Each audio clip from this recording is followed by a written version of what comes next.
Beste garaipen bat, beste gau magiko bat anoetan, bolada onari jarraipena emateko, Realak oraindik ez du galdu 2026an, ikusiko dugu bolada on horri ze jarraipen eman aldion hemendik aurrera, baina beste 3 puntu oso garrantzitsu, Markel. Bai, 14 puntu lortu ditu Matarazzok 18tik, 2 berdinketa eta 6 garaipen, 2 berdinketa eta 4 garaipen barkatu, beste 2 garaipenak hori bai izan dira Errege Kopako kanporaketa horietan, eta egisa esan da, ez dakit nun dauan Real honen tetxua, baina bolada honekin jarraitu eskero, nik uste aukera guztietarako irekita egongo dala Real hau. Irekita noski, gero ikusi behar da taldeak zer ematen duen, ze maila ematen duen hemendik aurrera, baina atzoko partidua, atzoko albistea batez ere da Realak irabazi zuela beste erregistro bat erabilita. Hau da, orain arte talde batzuek, batez ere talde txikiek Realari egin izan diotena, hau da, atzean itxaron eta gero kontraerasora erten, Realak egin zuen eta ondo atera zitzaion atzo anoetan. Bai, batez ere sorpresa faktore hori batzuetan da garrantzitsuna, ez? Imanol Alguazilen etapan eta gero Sergio Franciscokin, azkenean Real berdina ikusi izan dugu beti, eta azkenean, urkariak ez dira tontuak, entrenatzeak ez dira tontuak, eta kaso horietan oso azkar ohartarazi egiten dira aurkaria nola jokatzen duen, ez? Eta nik uste hau Matarazzoren alde positiboetako bat dala. Kapaz dala sistema polivalentzia hori izateko, eta batez ere, iristen danean, mina itxen duala, eta eraso aukera guztiak golian bihurtzea lortzen duala. Atzoko datu esanguratsuena gero komentatuko dugu, baina Realak 2 partidutan 6 gol sartu ditu barkatu oso gutxirekin. Hau da, Reala heldu egiten da, Realak mina egiten du, baina jaurtiketak atera ez dira inbesterako eta Realak 6 gol sartu ditu. Orduan, garaipen honekin Europako postuetara heltzea lortzen du nolabait, badakigu jada Betisek garaipena lortu duela Wanda Metropolitanon, eta hori ez da gutxi, baina hala ere Realak aurrera pauso garrantzitsu bat eman du, eta atzo anoetan bizi izan zena, gero Oskarsonen kantigoarekin, taldea Zabaleta Armaiarekin ospatzen, zerbait gehiago izan zen. Gainera, nahi baduzu gol kontu horren datuekin amaitzeko eta barabiltzeko, Realak 17 gol sartu ditu 8 partidatan, eta 6 partidatan gol bat, baino gehixo sartu du. Osea, azkenean, aipatu dugu asko iristen dela, eta iristen golak sartzen dituela, eta bihurtzen dituela aukera guzti horiek, eta egisa da, azkenean, gero dau beste kontrapuntu bat da, porteria hutsean behin erez duela lortu guztia. Hori komentatu behar da gero, ze datua nahiko kaskarra da. Bai, baina bueno, adozu gol bat jaso, baina 3 dolau sartzen baldin baditxuzu, nik uste ez daula arazorik, ez? Talde horretatik, bazkenean, ez dakit gako positiboena izan daiteke. Ikusi dugu nolabait Matarazzoren filosofia hori dela, ez? Azkenean, aurkaria baino gol gehiago sartzen baditut, ero gol aukera gehiago sortzen baditut, aukera gehiago izango ditut irabazteko, orduan puntu hori taldearen alde. Nahi baduzu 11akora joko dugu, ikusita asteazkenean final erdi bat daukagula, Matarazzok aldaketak gutxi batzuk sartu zituen 11akoan, esanguratsuena Odriozola, Txaleta Atzarri jarraikotasuna eman zion ere Mendizorrotzan jarri ostean, eta Paulo Marin ere ikusi genuen 11akoan. Nik espero nituen baino gitxio, gainera. Bai, partidu baino lehenago esaten genuen, adibidez, Guedes eta Oyartzabalek deskantzatu behar dutela, atxedena behar dute bai ala bai, baina atzokoan ikusi genituen eta gainera lanean eta nola. Eta ikusi dugu zer beharrezkoak diren Realarentzat Guedes eta Oyarzabal, ez? Batez ere Oyarzabal ikusten du adibidez gero aipatuko du, baina bigarren golan klasiko listuena da Oyarzabal, eta ez genuen atzo asmatu hori, ez? Baina azkenean Oyartzabalek ematen diona Realari faltan botako dugu, ontxe apresiatu behar dugu gondo, joaten danean ikusiko dugu zelako jokalari ona zan Mikel Oyarzabal. Bai, agian da jokalari horietakoa atzera begiratzen duzunean are handiagoa egiten dena, ez? Eta nik uste dut Oyarzabalekin hori gertatuko zaigula, bai ala bai, naiz eta orain ere baloratzen jakin zein olako jokalari ona den gure kapitaina. Reala partidu hasieran lehen aipatu dugun bezala beste plan batekin hasi zen, Eltsek baloiarekin ideia asko ditu, ideia ugari ditu, eta plan zehatz bat. Matarazzok hori ikusita, taldea pixka bat atzera bota zuen, eta taldea au, aukeraren zain zegoen, ez? Erasotzeko, hau da, ez zuen sortzen gehiegi, Bai. baina baloia bereskuratzen zuenean bazekien zer egin eta horixe baliatu zuen. Azkenean Real Madriden sistema edo, bueno, behintzat estrategia Championsen abiez hori izaten da, ez? Talde handiaren kontra. Atzian itxaron eta kontra erasora jo. Eltxeren kasuan badaki guztot ligako posesio handinetako bat duen taldetako bat dala. Eta azkenean Realak bere papera jokatu zuan, bere estrategia bihurtu zuan.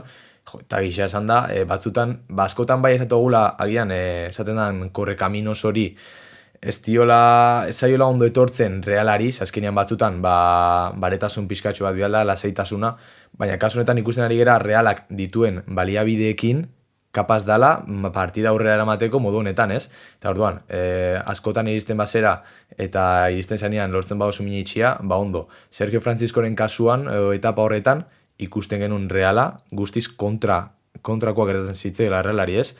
Trantsizio horietan min asko jasotzen zuan, eta ez dakit ze gertatu dan, ze jokalariak berdinak dira, ez dakit izan dan, ez dakit mataratzoren efektu hau, baina...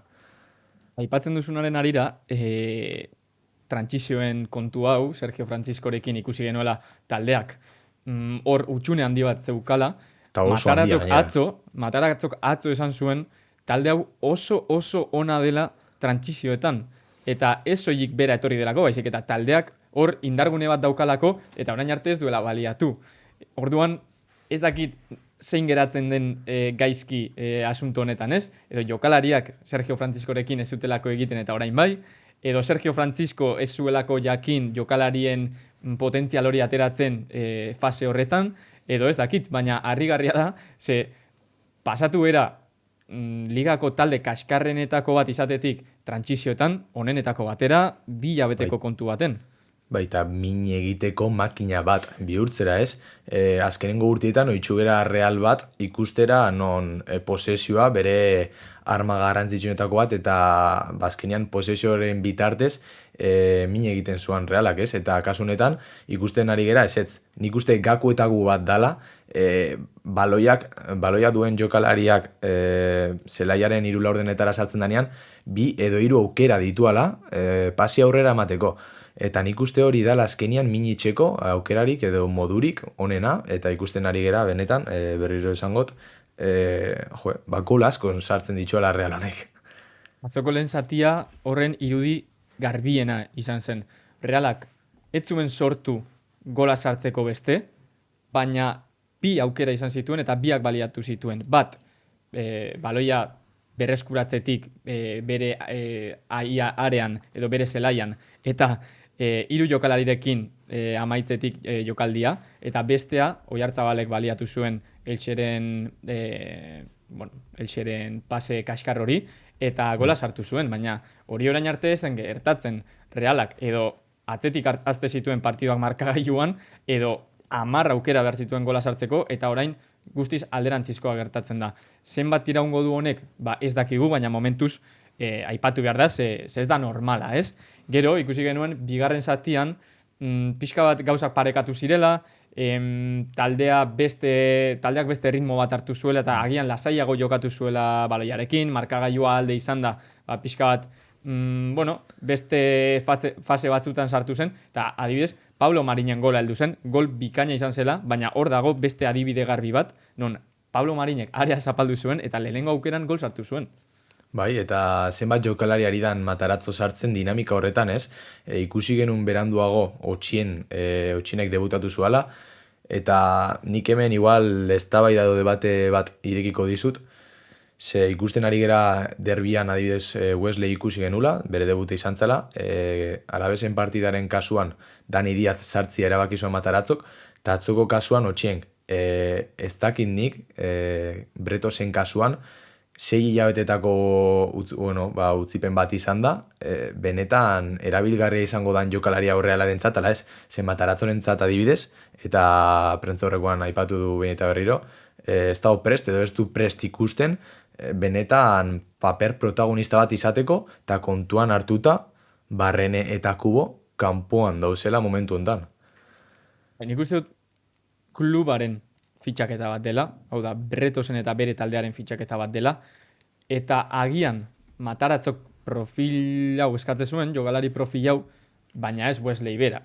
Orduan, nik uste dut Wesleyren realitatea orain momentuan hause dela, agian ez daukala ritmo nahikoa ligan jokatzeko, kopako partidu garrantzitsu batean jokatzeko, eta gutxinaka hartzen joan behar dela. Horrek zer nahi du esan, agian momentuko errendimendua emateko ez dela aukerarik onena, baina bueno, oraindik 3 partidu pasatu dira, jokalariak zubietan ere erakutsi beharko du zer egiteko gai den eta ze puntu fizikotan dagoen, eta hortik aurrera Mataratzok erabaki beharko du. Baina bai, harrigarria da lehenengo partidu hauetan, beste aukera batzuk egotea bere aurretik, batez ere Sanseko jokalariak, zuk aipatu dituzun moduan.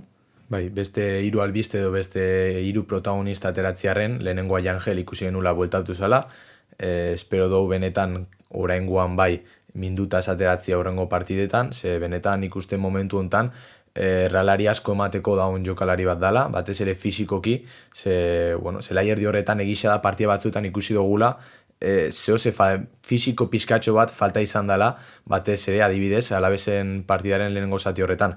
Gero bestetik Remiro, bueltatu da Remiro, eta erabakigarria bihurtzen ari da Remiro, ze 8. minutuko geldialdi hori, benetan, partidako, behintzat, baloi hori golian amaitzuko balu, beste partida bat izango litzateke.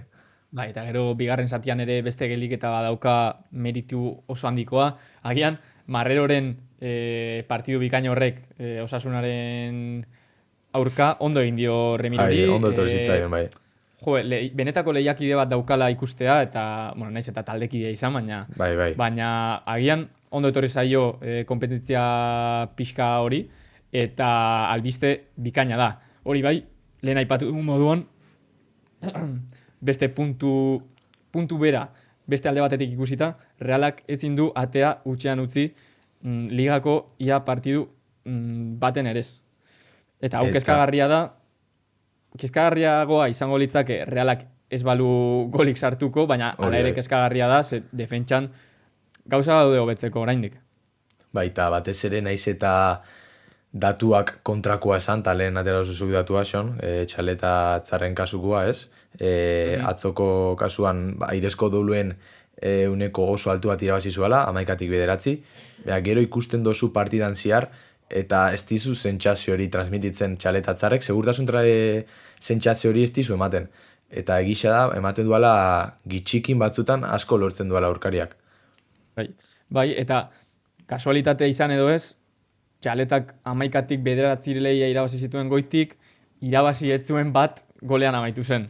Hau da, kasualitatea izango da, baina sorte txarra da, baina, hor dago, ez? Gero, agian aurrelari atzoko moduan, ez? Álvaro Rodríguez zuen aurrean, eta Álvaro Rodríguez asko jaisten da, baloia ateratzera, teknikoki aurrelari nahiko txukuna da, uste dut gainera Realak nahi izan zuela orain dela pare bat merkatu. Eta ikuste zen, txaleta berari jarraitzeko nahi hori egiten ari zela, segurazki Mataratzok eskatuta, eta ez zela heltzen, eta horren beste metro ateratzen bazara, edo falta, edo amaitu jokaldia, baina edo baloia edo jokalaria, biak ez. Hori da, ezin da aurrelaria horren erraz jun, ez? Eta, horrelako gauza dira, detaile txikiak agian ikusten ez direnak lehen momentu batean, baina hobetu behar direnak, Realak are lehiakorragoa izan nahi badu. Alabez enkontreko izan zuke aipatu ezun nago adibidez Toni Martinezekin, eta argita garbi ikusi izan egoera horietan min asko jasotzen duala txaletatzarek. Eta nebozu amaitzen juteko, atzoko protagonista eta benetan dinamika honian sartzian eskertzen dugu beste jokalari bat, Horri Oskarson, kantu eta guzti. Bai, eta benetan bikaina izan zen atzok bizitakoa, ze jokalariak behartzuen, ez dakit ikusi duzun Mikel Oyarzabalek 3. golean, Oskarsonen golean, egindako lasterketa beraren garan joateko, eta taldeak ere ikusi zuen jokalaria behar zuela, Zaleek ere, eta oso garrantzitsua da, ze 2 partidutan 10 minutu jokatu ditu eta 2 gol sartu ditu. Hau da, gola badauka. Gol hori bilatu egin behar da, jarraikotasuna behar du jokalariak eta lesioekin sorte pixka bat izan. Baina lehen pauso bat bada. eta gol minutuko ratio hori, nik uste izango dela ligako honetarikoa, gisa ez duela asko jokatu, baina gol asko sartu ditu minutu gutxitan, eta ikusita gainera, ez dakit zenbat aldiz izan dan gonden lehenengo amaikakuan, baina oso gutxitan, normalian ordezko bezala ateratzen da, eta 15-20 minutu asko jota jokatzen ditu. Orduan, beste baliabide bat izati aurrian, beti izango da, albiste ona, eta, bueno, nahi bozu oin, kopako finalerdietako lehenengo partidao komentatuko dugu, ze benetan partida hau txute bat izan da, eta albiste honekin jarraitzeko beste modu bat izan da. Bai, nik uste dut Realak egin altzuen onena atzokoa izan zela, ez? Partidua oso serio hartu, naiz eta amaikakoan titularrak diren jokalariak atera, garaipen batek energia ematen dizu, hau da ez dizu energiarik kentzen, sentsazio onak ematen dizkizu, bolada honean jarraitzeak finalerdietara konfiantza gehiagorekin irtetea egingo du, orduan nik uste dut 3 puntu baino gehiago direla, eta asteazkeneko partidan ikusiko dugu zeintzu jokatzen duten, ikusiko dugu ze egoeratan dagoen taldea, baina garaipen honek puntu bat gehiago ematen dizu, ez? Hori, seguru. Bai, baina kontu zibili bagera ere, ze horrek ere gure kontra joka dezake, ikusi behar dugu adibidez Mallorcaren kontrako finalerdi horietan, ez dakit, nik ustot, inoiz ez dutela horren beste ospatu, zozketa baten emaitza. Osea, gisa zan da... Horrela da. Gizurek ez dugu esan horrela izan zen. Ezinezkoa zan, gure buruetan ez ikustia reala, kartujan jokatzen final hori ez. Eta azkenean hori da kontuan hartu beharrekoa, eta kontu zibiltzeko gauza bat egisa da nik uste Realak zozketa ezin hobia izan duala, ez derbia, eta gisa da atletika, objetiboki talde kaskarren azala, eta gainera buelta etxian da kasu. Orduan, oin harrapatzen dozu a priori San Mamesen atleti, dala bere gotorlekua eta potente dan lekua, baina ez dator bolada honian. Orduan, hori aprobetxatu behar da, eta nik uste gitxienez, berdinketa bat ekarri bueltarako. Urte hasiera gogorra izan da atletikentzat, azkeneko 2 partiduetan 2 garaipen lortu ditu, eta agian horrek konfiantza pixka bat ematen dio, baina badakigu San Mames zer den, eta badakigu hemendik Sevillara heltzeko 2 pauso daudela. Lehenengo asteazkenekoa, eta lehenengo pauso izan behar da San Mamesetik bizirik ateratzea. Hori ezinbesteko izango da. Eta orduan, badakigu hori zaila dela, baina taldea mentalki prestatuta egon behar da, naiz eta fizikoki orain momentuan ondo egon aurrera ateratzeko partidu hau. Eta klaro, hemen ere interesgarria izango da kudeaketa, ze orain arte, 80 minutuko partiduak izan dira, orain 180 minutuko kanporaketa bat jokatuko du Realak, eta hori ez da partidu bakar batean erabakitzen, ez? Orduan horrekin jokatu beharko da, urduritasunarekin, eta ikusiko dugu nola erantzuten duen taldea. Bai, nik uste Mataratzok jokalarien oinak lurrean jarriko dituela eta mantenduko dituela. Nik uste kasu horretan Mataratzo entrenatzaile oso serioa dela. Dakiguna da, segurazki Zuzitx oso justu edo ez dela iritsiko, barren ere kanpoan dau. Hortaz protagonista berriak ikusiko ditugu, eta adibidez, Braizek pauso bat aurrera eman beharko du, kanporaketa honen lehenengo partida hau behintzat, gure aldata eratzeko. Hori da, amaikakoa ez dakigu zein izango den, ez dakigu jokalariak nola dauden, baina behintzat, ligan egindakoa errepikatuta, Realak aukerak izango ditu, gero etxean kanporaketa aurrera ateratzeko. Orduan, ikusiko dugu zer gertatzen den, analizatuko dugu, eta luze hitz egingo dugu horren inguruan ere, astean zehar, aste gogorra eta polita izango da. Ilusio batetik 10 xon? Ilusioa 10. Ez dakit ona den edo txarra den, baina ilusioa 10. Oinak lurrean beti, poliki, eta ikusiko dugu zer gertatzen den. Batez ere hori, poliki.